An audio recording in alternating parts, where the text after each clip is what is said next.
everybody, I'm Tom Vassell. I'm Chris Yee. And I'm Joey Evans. And today we're going back to not Jurassic times, but Cretaceous times. About time that they get their respect.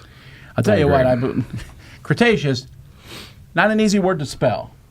I wrote crustacean, I think, the first time I put it on the schedule. And then I got hungry because I'd Google it and I'm like, well, now I'm going to have lobster. If you open up a restaurant called Cretaceous Rails, you better believe that I'm docking in. I would eat there. Yeah. Of course, crustacean. Yes. Cretaceous Rails. Crazy crustacean. I'll eat a Cretaceous Rails. All right, we're getting off track here. This is a game about dinosaurs. Off track. And trains, which, combined with the weird size of this box, combined with how it looks, maybe come into this one with one of my lowest opinions ever, like accepting-wise. Trepidation at just like the... I love dinosaur toys and everything, right? I love making little like Firefly references. A sudden but inevitable betrayal. But yeah, I was uncertain. Was this going to just be overly produced over the top? Yes. There is some cool production here, so let's take a look at it. We'll be right back. This game revolves around these 16 tiles, which are going to be shuffled and placed out each round of the game.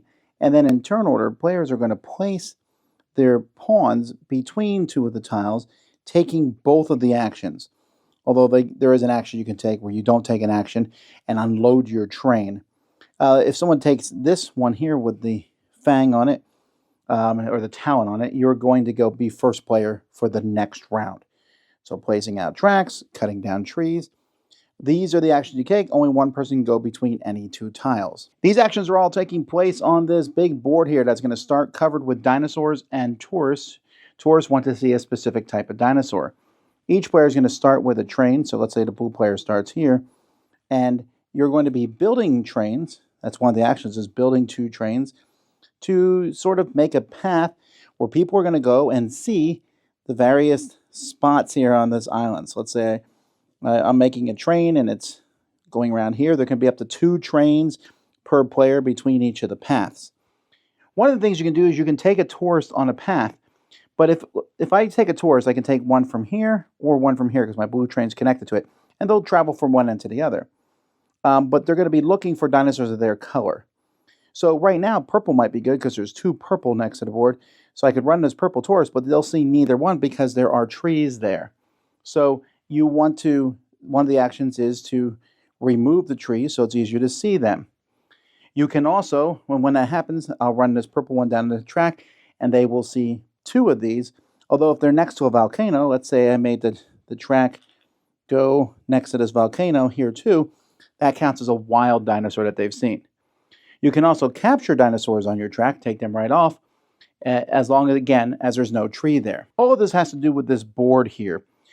When you capture anything, if I capture a dinosaur or take a tourist on my train or, take a tree, I have to put it in the train. So I need to find ways to get more cars, or I have to unload my train, which is an action you can do instead of any other action. At the end of your turn, you unload and everything comes down here. Now, when you take a tourist and they go see the dinosaurs of that color, so let's say this tourist went and he saw 3 purple dinosaurs, I'll move this up, 1, 2, 3. This track here is really important for each of the 4 different color dinosaurs because at the end of the game, any dinosaur that you have on one of your cards, which I'll show in a minute, is worth this many points, 3, 6, 9, 12, all the way up to 35. And if they're not on a card and they're just here, they're worth half that amount. The first time you go over one of these lines here, you need to spend a tree to be able to continue to move past that black line. One of the actions allows you to draw 2 cards from a face-up display, and then another one lets you construct a card. When you construct a card, you need to be able to put the color tourist and the color dinosaur, or in this case, I would need a blue dinosaur and a tree to put on it, to install these cards. When you install a card, you pick the level. First you have level 1, but you can install cards on level 2, and then eventually on level 3.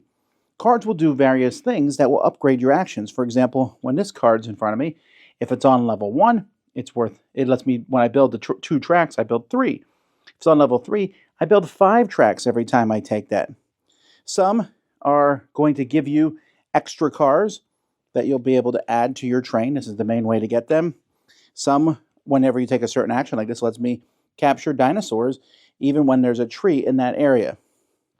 So you're going to have to think about this. Sometimes when you play cards, you will have to pay stars. Like, for example, this one here. If I'm going to play it on the bottom level, I need to lose 2 stars. If I play on the top level, I don't have to lose any. Now, these cards are amazing. They're going to make your actions better. And remember, dinosaurs that are on cards will be worth full points at the end of the game. But the other reason you build cards is that at the bottom of every card is endgame scoring. Like this one gives you 2 for every tourist attraction and volcano that your train touches. This one here gives you a point for every train car you have at the end of the game. This one gives you a point for every tree that you've taken down. And the multiples of these that you get, you can take 3 points for every tree that goes down, etc.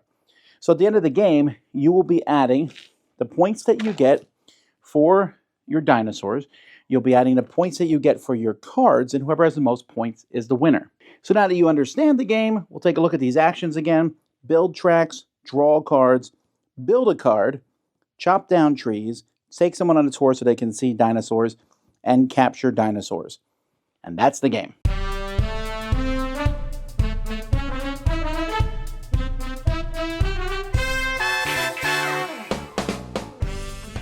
So the look of the game is actually pretty good. Okay. I mean, everyone likes plastic dinosaurs. Here's the thing. Chris mentioned trepidation. There's a lot of trepidation. When I walked by and saw you playing this, I thought, that game looks great. I'm probably going to hate it. Because it looks so good. I'm like, I'm going to be let down by that game. Well, there's the cool dinosaurs. The trains look pretty cool out there. They do, yeah. I don't love the art. I think the art is fine. I think it matches that Jurassic Park era 80s vibe for me. I don't mind the art. Maybe 90s? You were going to correct me, weren't you? Whatever. It matches. The Jurassic era is from It was a big deal. Cretaceous right? era was the 90s. That's true. Jurassic was the 90s. No, said it backwards. Anyway, point being, yeah, it's I think the art is cutesy, and it doesn't bother me because it's kind of a silly concept of a game. Train game. We invented time travel. What are we doing with it? Capturing dinosaurs with trains. Well, I do like the that idea of running a train through a forest. The theming is that it's kind of based on that butterfly. These are safe paths. Yeah. I don't know why you're taking dinosaurs. That's okay, but Yeah, but I mean, it's clearly silly. It's clearly a little over the top, and I think the art reflects that. I do wish that sometimes there was just a little bit of iconography clarity as opposed to using art, right? Like the grandma visitor who's wearing a green blouse and a blue hat and a pink pair of shorts. That represents all colors, and that was an odd way to do it, I thought. Most grandma's outfits do, let's be honest. They really do. And I will say, when you go into that, I will say my only couple of negatives in that. Number one is I think it could have a player aid that shows you what a lot of those icons do on the bottom, rather than not diving in every time new cards come in the tableau up there. And then also, sometimes when you reach across to move tracks and things, it is kind of tight. The board is, so you will end up bumping things over and things. But the Stegosaurus was here, right? You know, yeah. So when you bump it, you're like, oh, is he over here? Is he over there? But that's a small thing, and those are really the only two things, I think. it doesn't take a long time to set up. But let's No. talk about the gameplay itself. So First of all, the worker action selection, which is placing a piece between two, is just great. Yeah. Also, so stressful. And you get both. There's a lot of worker placement games that feel like, oh yeah, tightness is the way to make it fun. Cover up 2 different spots, but only do one. No, you get to do both, and in either order. I really like that because that means every single turn can be a little bit of a setup and payoff for yourself as well. And then I also like when the placement comes out, when the flop, as you will, it comes out because you get kind of cheers when you're like, oh, the rail is in the middle. So more people, it's like into the corner, you kind of get, aw. Yeah. I love that randomness that shows up every round. But what really amplifies it then is the cards on top of that. So as you build these cards, some actions become amazing for you. So at the beginning of the game, if I have to build 2 tracks next to build 2 tracks, I'm like, I can build 4 tracks. That's pretty powerful. And Chris is like, but I build a building that just, when I take that action, I get to put out 3 extra tracks anyway. Yeah. So I'm building 5 on one of those tiles. I'm like, that's so stupid. Then I look at my special buildings, I'm like, well, these are also pretty stupidly cool. Yeah, when I capture a dinosaur, I can also unload my train, which is normally an entire action that you have to forfeit. That's huge. And so I think what I've seen happen in this game most times is that whoever doesn't, or if you don't build up enough of those card powers quickly, you're going to feel a little behind. Yes. Yeah, that's one thing I 100%. think that you don't realize at the beginning. You're like, build trains, build cool things. But the game is all about those card plays because they're useful for in-game stuff, but they're also useful for The end-game scoring. But the game also makes you pay for those cards, so you do need to get a few things going before you can get the cards out. Yeah, and I don't think that's a flaw of the game. I think that that's something that just should be emphasized, that those cards are crucial. But you're right, I do like the fact that you can't just say, like, I'm just going to build cards for the first few rounds. Right. No, you have to get visitors. You have to take tours. You have to capture dinosaurs. You have to get your tracks out there. And the decisions on when to do that, I think, is really great. I mean, do I want to go look these dinosaurs first, or do I want to grab them? And when I want to grab them, like, I don't have space in my train for that, so I have to waste a turn. Man, it just has that tight feeling that there's so much to do, different avenues. That's what I really love about this. And the interaction is pretty strong. Huge. Strong. Because Yes. I'm going to, first of all, we're taking actions from each other on that Right. main thing. And first player, big deal. Mm-hmm. But secondly, running those trains through, you can have 2 trains go through any path, and it's probably not a big deal, but it's not just the putting the trains there. It's like Chris is about to take his tourist to go visit that green dinosaur. I feel like I'm going to take him back and give him to my grandkids as a gift. And he's no longer there now. But you're not going to do that just willy-nilly. No. You're not doing it to hurt the other person, but I'm thinking, I need to take that dinosaur. Do I take it now? Because Chris is going to do that first? Or do I want to take a green visitor on a tour and take advantage of? You're also Yes. potentially harming yourself. Yes. But, man, it reminds me a little bit of the decisions that you make in Food Chain Magnate without being nearly as debilitating. Yes. And that's where the similarities hopefully end for me. I think this game will really appeal to people who like heavier Euro games. I really do. And people who like theme. It's one of the rare crossovers in that regard. Theme and interaction, right? And that's Huge. my comparison there, is that it's not just a kind of do your own thing game. No, you are watching. Okay, Tom has a full train. Thank goodness, because I think I can kind of stretch out one more, before I do the capture dinosaur and stuff, before he takes them from me. All that stuff matters. There are so many times that I saw like other people, I'm like, all right, I want to take a tour on red dinosaurs. I can get up there to add 2 more by tour, but like, what is Wendy doing before me? She doesn't look like she's going to take those dinosaurs. I mean, you time it, because if they take them, it's like, man, I just lost a lot of points. I love that, having to read other players, and yeah, it's great. And then deforestation on top of that, when to pull the trees Yes. out. I'm like, I need a tree for several reasons. I need to pay for a car with this tree. But if I take that tree off, I'm setting Joey up to go. Yes, exactly. Go look at these guys. So Would you like a tree? then scoring at the end of the game, there is not many different ways to score. You're Nope. scoring for the different types of scoring cards and then each dinosaur, but there's a lot of points. It's a lot. And every turn feels like it matters. Yes. So, yeah, what would you give it? Score-wise, I'm easily recommending this one. I think that this is an excellent game. I'm giving this an 8.5. There's so many great production notes and stuff. Yeah, the toy dinosaurs, pretty cool.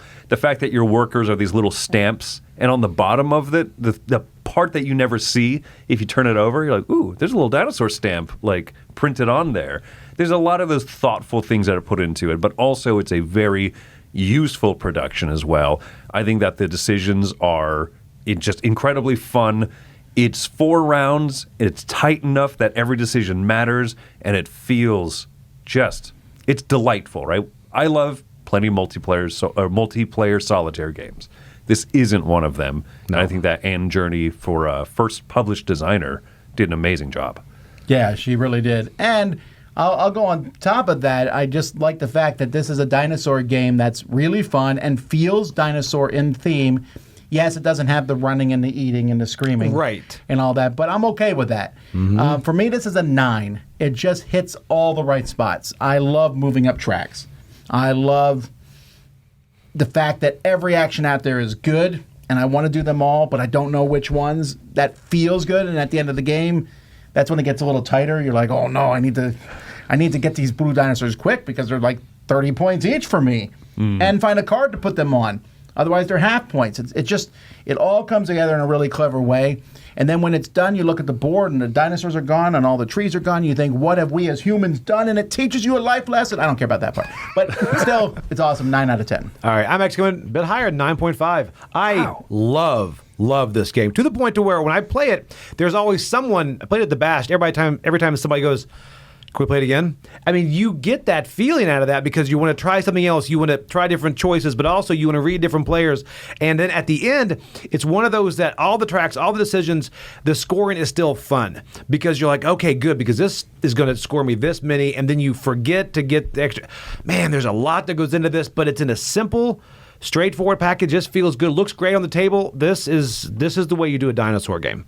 There you go, folks. That's Cretaceous Rails. I'm Tom Vasil. I'm Chris Yee. And I'm Joey Evans. And we're going to see some dinosaurs. Love them.